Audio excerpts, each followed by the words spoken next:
আসসালামু আলাইকুম বন্ধুরা, কেমন আছেন সবাই? আজকে আমি আপনাদেরকে দেখাবো কিভাবে ভূমি উন্নয়ন কর ব্যবস্থাপনা সিস্টেমে আপনার খতিয়ান এড করবেন। তো আপনার খতিয়ান এড করার জন্য প্রথমে আপনাদেরকে LDtax.gov.bd তে প্রবেশ করতে হবে। তো ওই ওয়েবসাইটে প্রবেশ করার জন্য আমরা অ্যাড্রেস বারে লিখব LDtax.gov.bd। LDtax.gov.bd তে প্রবেশ করার পর আমাদের এরকম একটি ইন্টারফেস আসবে। এখন আমরা এই ইন্টারফেসের বাম পাশে নাগরিক কর্নার লিখিত অংশে ক্লিক করব।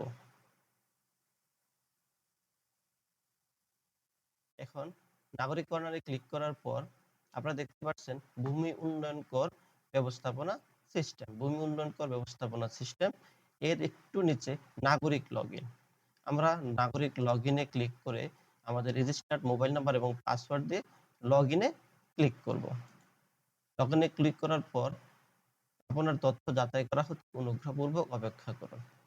তাহলে আমরা আমাদের ভূমি উন্নয়ন কর ব্যবস্থাপনায় লগইন করলাম। লগইন করার জন্য এখন আমাদের কাজ হচ্ছে খতিয়ান এড করা। দেখেন আমার প্রোফাইলের মধ্যে 100%, কারণ আমি আগেই খতিয়ান এন্ট্রি করে রেখেছিলাম। তো খতিয়ান এন্ট্রি করার জন্য আমাদেরকে বাম পাশে খতিয়ান লেখা অংশে ক্লিক করতে হবে। তো খতিয়ানে ক্লিক করার পর আমাদেরকে একটি অপশন দেওয়া হবে যাতে আমরা সবগুলো সম্পূর্ণভাবে পরিপালন করে খতিয়ান এন্ট্রি করতে পারি। এখন বন্ধুরা, এখানে নতুন খতিয়ান যুক্ত করুন। নতুন খতিয়ান যুক্ত করুন করার জন্য নিচে অনেকগুলো অপশন আছে, সবগুলো আমাদেরকে ফিল আপ করতে হবে। প্রথমে বিভাগ নির্বাচন করুন। বিভাগ নির্বাচন করার জন্য আপনারা আপনাদের বিভাগ নির্বাচন করবেন। বিভাগ নির্বাচনের পর জেলা নির্বাচন করুন। ড্রপডাউন মেনু থেকে জেলা নির্বাচন করে দিবেন। আমি আমার জেলাটা নির্বাচন করছি। জেলা নির্বাচন করার পর উপজেলা নির্বাচন করুন। উপজেলা, আপনার উপজেলা আপনি দিয়ে দিবেন। তারপর সর্বশেষ খতিয়ান নাম্বার। তো সর্বশেষ খতিয়ান নাম্বার আগে মৌজা নির্বাচন করুন। মৌজা আপনার যে খতিয়ানটি অ্যাড করতেছেন ওটা যেই মৌজার অন্তর্গত, ওই মৌজাটা এখানে আপনারা এন্ট্রি দিয়ে দিবেন।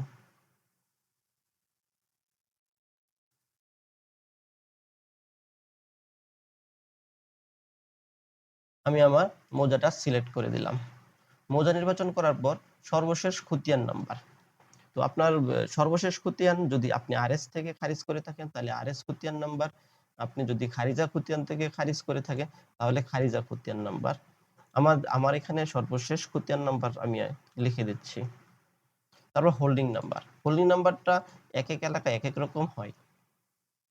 তো হোল্ডিং নাম্বারটা নরমালি আমাদের ভূমি অফিস থেকে প্রদান করা হয়, কিন্তু যদি আপনি হোল্ডিং নাম্বার জানেন তাহলে আপনি হোল্ডিং নাম্বার দিয়ে দিতে পারেন। আমার হোল্ডিং নাম্বার আমার জানা, আমি হোল্ডিং নাম্বার দিয়ে দিলাম।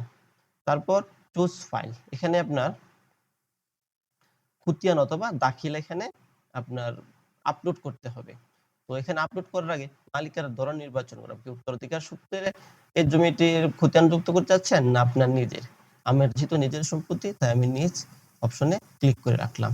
তো চুজ ফাইলে ক্লিক করে আমি সর্বশেষ খতিয়ান অথবা দাখিলাটা দিয়ে দেব। আমি ডেস্কটপে আমার সর্বশেষ খতিয়ান এবং দাখিলাটা লিখে রাখছিলাম, তো আমি এটাই আমার খারিজা খতিয়ানটা সিলেক্ট করে ওপেন দিয়ে দিলাম। তো এখানে এটা বন্ধুরা এখানে এসে গেছে। এখন সংরক্ষণ বাটনে ক্লিক করলে আমার খতিয়ানটা সংরক্ষণ করা হবে। আমি সংরক্ষণ বাটনে ক্লিক করলাম।